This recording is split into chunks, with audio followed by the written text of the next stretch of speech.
I am so glad you are here. I don't know if you can hear the noise playing under me. You might be able to hear it because our internet's down, which means I'm tethering through my phone. We'll see how this goes, right? But today's Magical Tuesday, and I wanted to talk about color magic and the ways you can use color to enhance your meditative state, to enhance your magical working. The most common way is to have assigned a meaning to a particular color. Now, if you have your own meaning, use it. Like, for example, many Americans grew up with green money. It was green printed on white, off-white paper. Greenbacks, they were called. So for a lot of people in America, green means money, but it doesn't almost anywhere else. It's more associated with the heart and love, the planet Venus, all of these wonderful symbols that surround romance, friendships, just what's healthy and good for us emotionally. But if you still think money when you see green, it doesn't matter what the rest of the world thinks. It matters what you think. So I thought I'd go over some of the common meanings for colors, because if you don't have a meaning for it, then the common meanings can work just fine for you.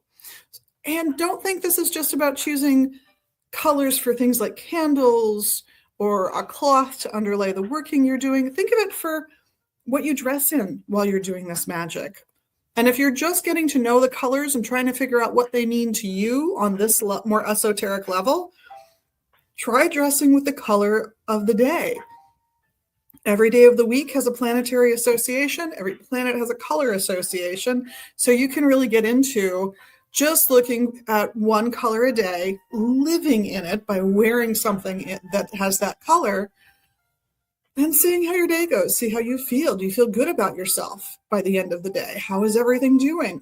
You have to do it more than once, because you can't account for the magic of other people entering your life in whatever mood they're coming at you with.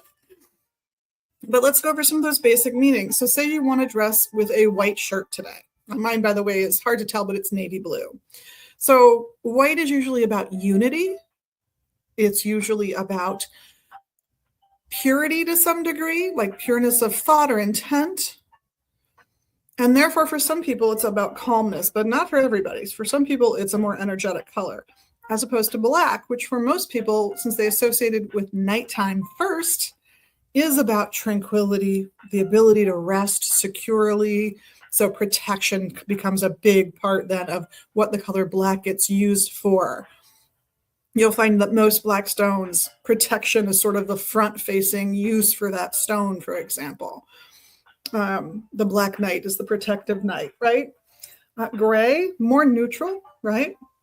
And it's also about neutralizing things because it's so neutral, but it's also because gray hair, you're supposed to get what? Wise with age? It's also associated with wisdom and the ability to think things through.